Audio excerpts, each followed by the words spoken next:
Hi, it's Lou, and welcome aboard for our Wednesday afternoon, 1:05 p.m. Hello, welcome Facebook, welcome YouTube, welcome everyone to another installment of what's going on out there in the world. One of the things I'm going to challenge you with is right here in the middle of the week. Yes, hey everybody, gosh, yes, I see all the hands being raised, and hello, thank you for being here. Absolutely. uh, Got some good stuff, so excited. Good.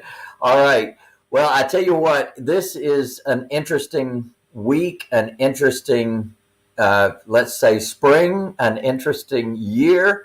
There's been a lot of things go on over the last year, no question about it, and it has caused some opportunities. And what we're looking at is that things are shaping up to be an interesting and incredible year. um, I know that one of the things that I always teach is to cause your business to occur, so that you're not waiting for the next thing to occur. You're not waiting for the next opportunity to show up. You're not waiting for the next crash. You're not waiting for the foreclosures or the pre foreclosures. You are just looking at the market and being present to it. So one of the things I always talk about is, what are you doing today to cause your business, to cause it to occur, to have a result that can pay forward for potentially the rest of your life. And that's one of the things I love about real estate is it's extremely resilient, and it gives you an opportunity to have a ton of freedom, because the number of hours that you put into the business, my gosh, if you actually put in a 40-hour work week into buying, holding, and selling real estate, you'd have an amazing business. There's no question about it, because the number of hours can be concentrated dramatically. And one of the ways I look at concentrating our business is concentrating relationships. So in your local community, you are an affordable housing provider. That's who we are. That's what we do. And as a result of working with sellers, we're showing sellers the opportunity that their home that they lived in, that they raised their kids in, their home can be used in a program called the Path to Home Ownership, where we help deserving families, regardless of credit or financial background, to end up with home ownership. And what a great thing. What a great mission to have, right? To cause other people's lives to be impacted and improved as a result of who you are and what you do in the community. So once you are clear on your mission, once you are clear and embrace what the possibilities are, then people are drawn to you. So when I say, what are you doing to cause your business? One of the questions is, who are you talking to? Who are you talking to cause your business to occur? And one of the folks I always remind you that you should cause yourself to connect with is real estate agents. Now, back in the day, we used to run away from real estate agents. We used to not know what to say or how to say it. We used to think that real estate agents would think of us as competitors, that we're trying to buy properties that they would like to list, and that we're selling properties that they would like to sell on the open market. That's understood.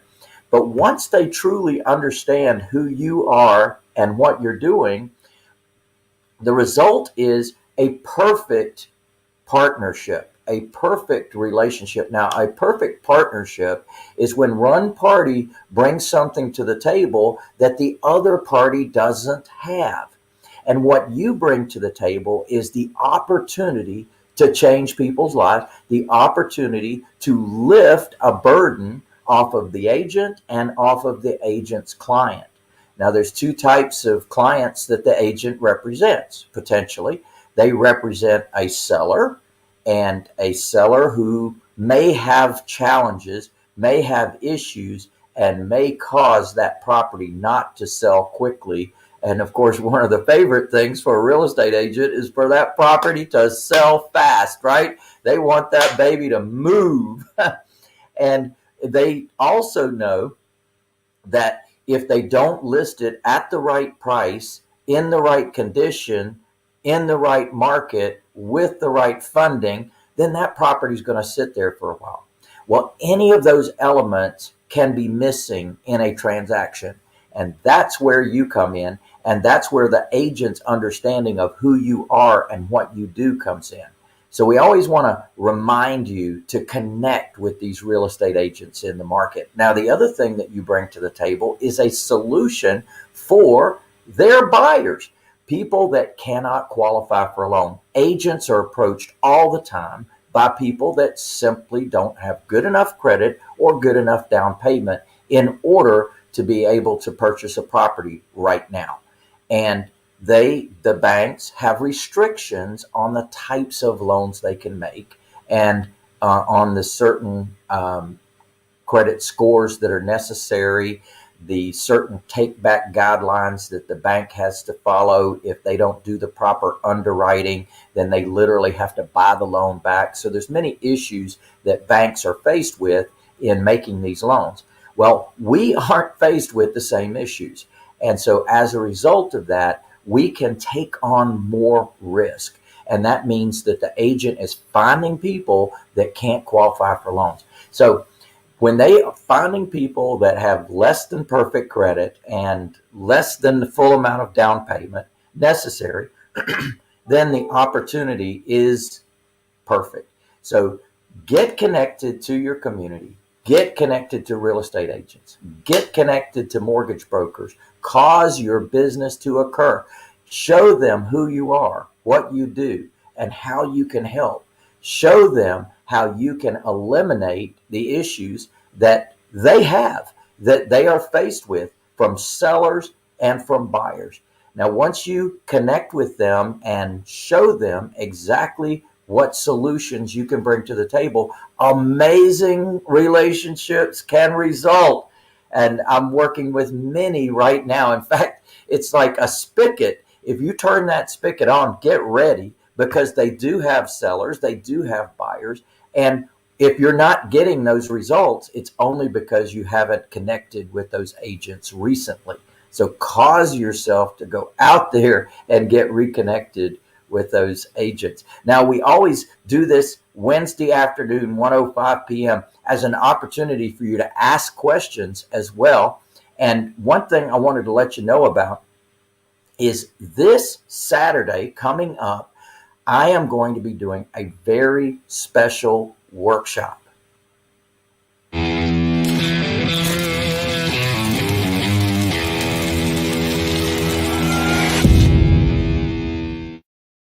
That's right. It's the Wealth Builder Workshop .online, not .com, not .net, .online.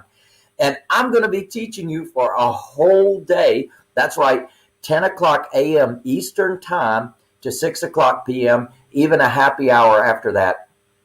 We're going to be addressing all of what we do and how we do it. I'm going to roll out for you details. I'm going to show you examples of what we do, case studies. You're going to completely understand the who, what, when, where, why, and how of how we do our business. One of the greatest things I came up with years ago after the other crash is that we find the buyers before we even buy.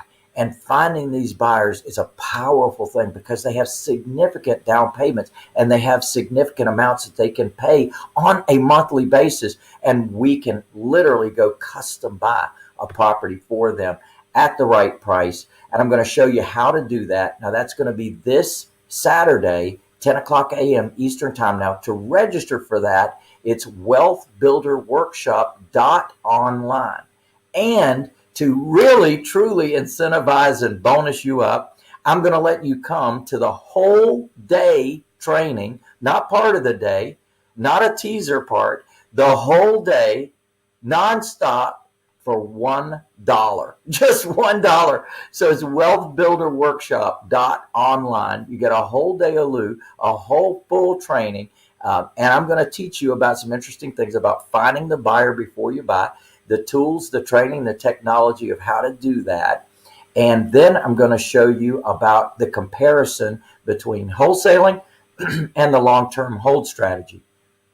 And then finally, I'm going to cover trusts, land trusts and personal property trusts. And you're going to hear things at this one day that I do not cover in my 3-day millionaire jumpstart. So definitely, this is a great opportunity for you to get a full day of training, understand what to do and how to do it. And hey, it's only $1. So why not take advantage of that? And that's the opportunity that exists. Now, Scott, you had some opportunities for me to answer some questions. Do you have some questions there?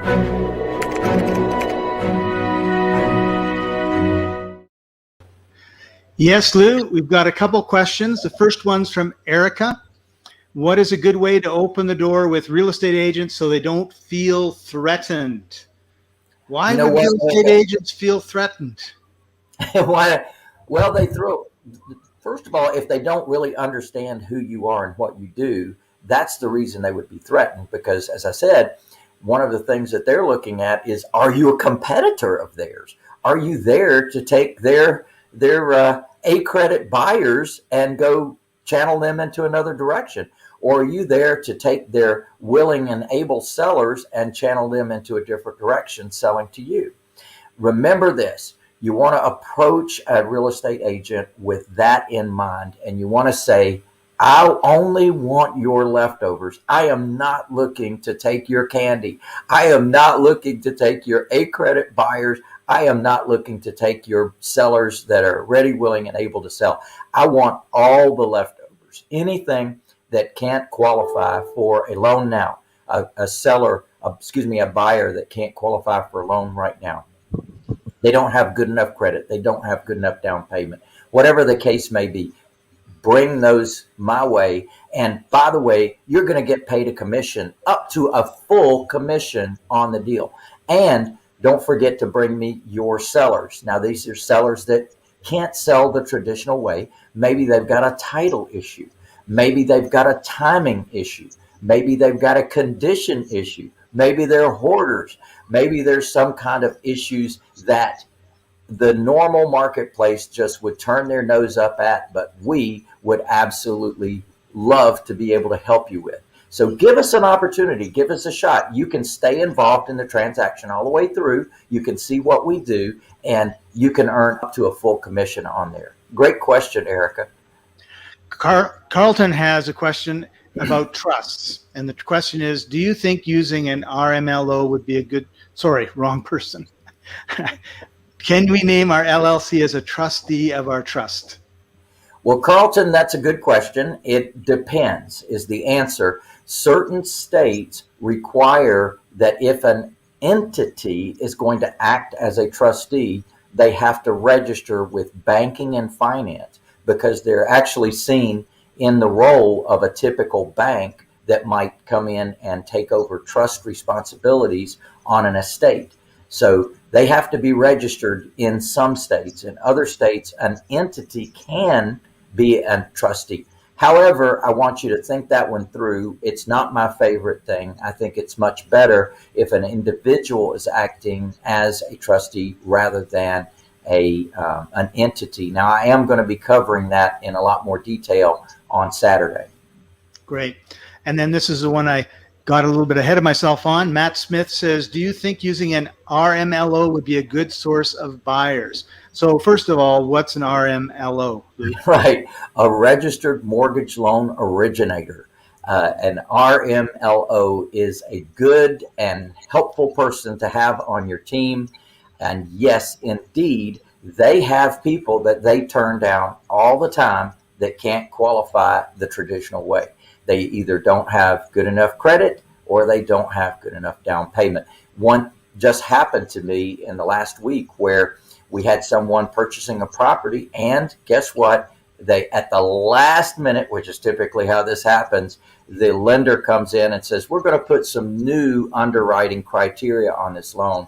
And they said that he was going to have to not only qualify for the loan, but his father was going to have to become a buyer and going to have to sign for the loan as well. Well, needless to say, that blew the transaction up, and that is a perfect person to bring our way when that RMLO has that situation happen, so that we can now take on that individual without the father having to be involved and put them into a home through our Path to Home Ownership program. And important to note that the RMLO will be paid for that referral.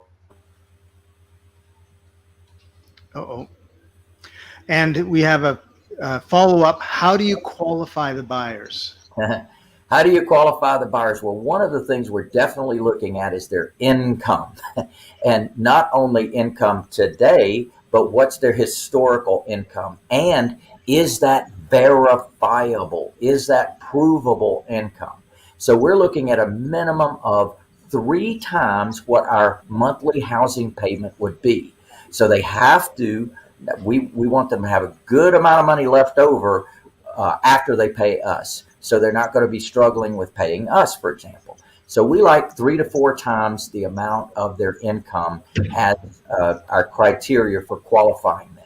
Now, when I say 3 to 4 times, we're looking at their other bills as well. So if they have a couple of car payments, well, that 3 to 4 times needs to be after those payments are taken into account.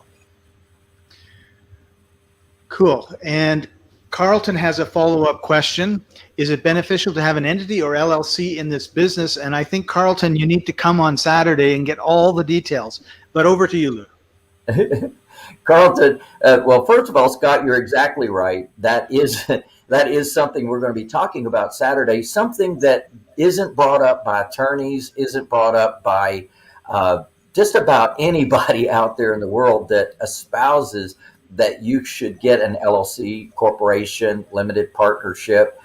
Those are entities that are creatures of the state. They were created by the state, and there's certain requirements, restrictions, and responsibilities that come with those entities. And then I'm going to be sharing with you on Saturday a whole new entity to consider, and that is this concept called trusts. Now, trusts were around long before these other entities came about. So what happens with trusts is that it's one of the best entity secrets in the world.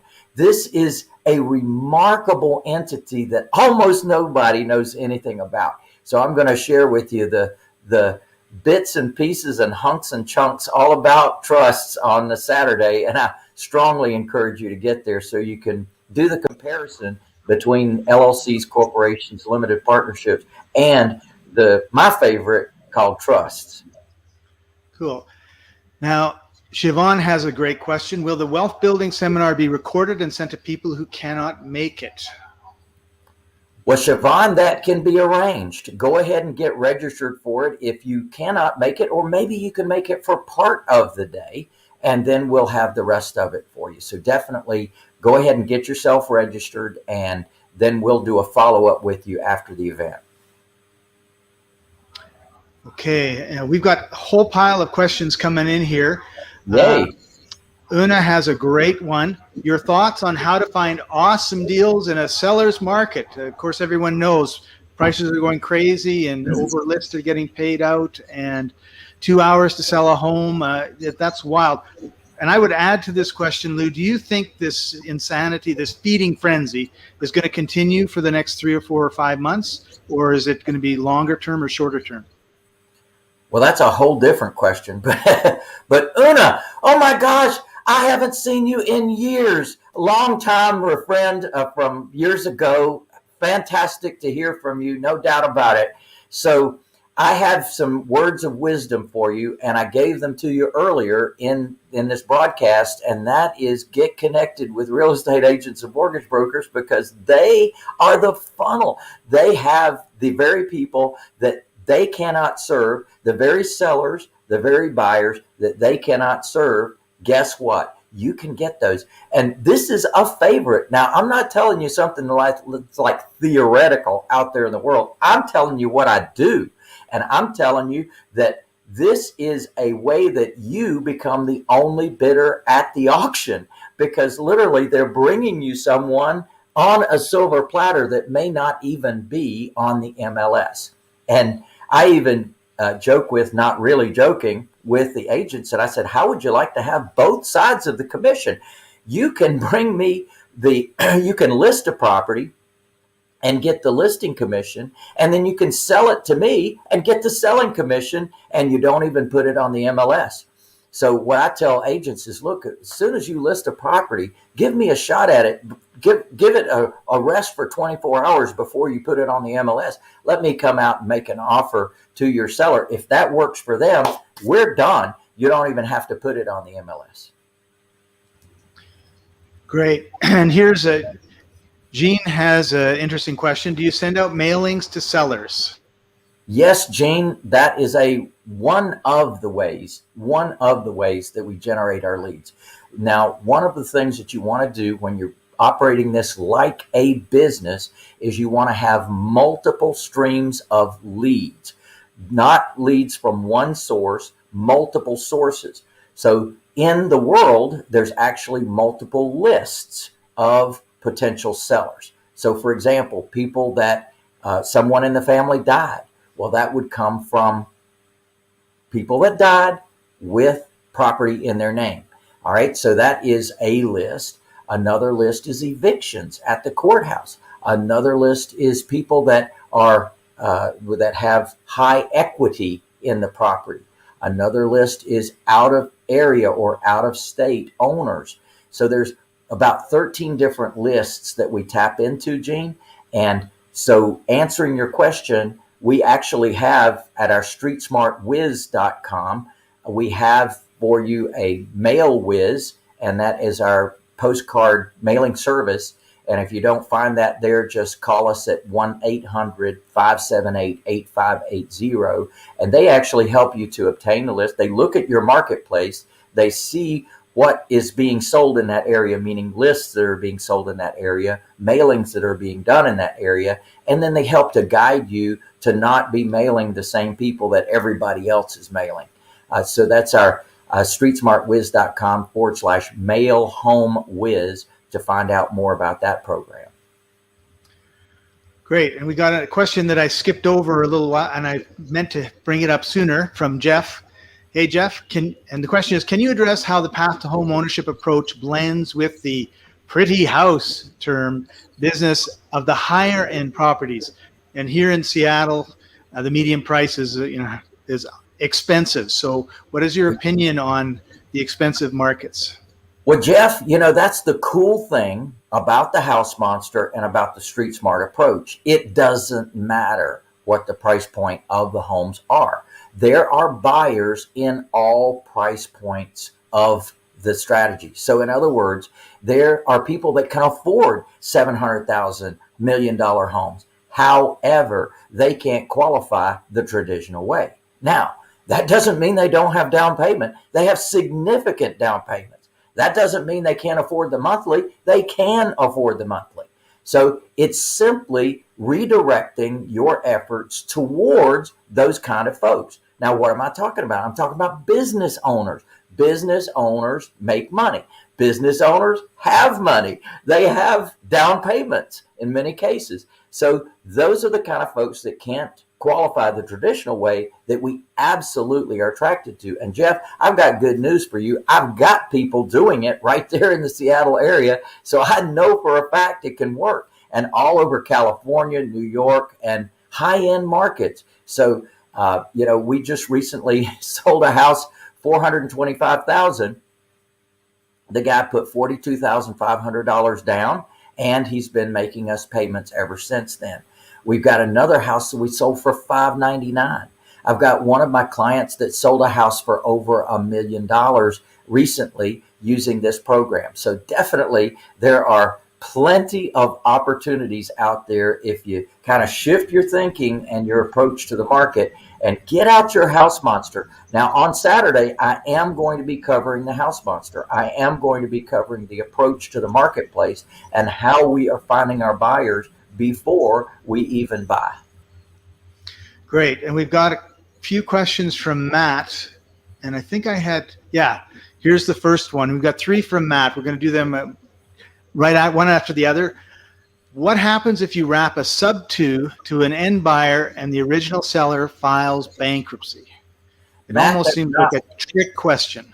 it's not a trick question at all, Matt. Guess what? If you've been in this business for over 40 years, there's some things that you've learned, and that's me. I've been in this game for a long time, and one of the things I've found, and that certainly happened to me early in the game, and it was like deer in the headlights. What do I do? I'm responsible, and I've been paying on this mortgage, and now my seller has filed bankruptcy. Is that going to infect or affect me? The answer is, Matt, not at all. So when they file bankruptcy, as long as we can show that, hey, we were a third party arm's length transaction, we're not their brother-in-law, we're not somebody that's involved in helping them to avoid the have their cake and eat it too, suppose in terms of what somebody might be doing in a bankruptcy. All the bankruptcy trustee wants to see is that it's an arm's length transaction and that you are continuing to make the payments. Because after all, that is the bankruptcy trustee's responsibility, is to have the creditors made whole if possible. If not, then to have the creditors get whatever is left in the liquidation process, their piece of the pie. Well, good news. Yours is not part of that, even though your property would be named in, and that loan particularly would be named in the bankruptcy. That doesn't do anything to you, because here's what happens. A bankruptcy divorces the person's debt from themselves. That doesn't mean the debt goes away. That means the debt is divorced from the individual that borrowed in the first place. The debt stays with the house. So if you are making the payments on that debt, not a problem. No harm, no foul. The lender is not damaged in any way in that. In fact, the lender is enhanced with your involvement in the transaction and making the payments. Great answer. So he wants to know a little bit more about when you were talking about real estate agents. How many agents do you need to connect with to get one deal? One is the answer. Because seriously, you got to get started somewhere, and letting them know who you are and what you do. Now, I'm going to be covering this in more depth on Saturday, but definitely having them understand about your business model and having them understand how it fits absolutely hand in glove with what they do. They absolutely love it once they understand.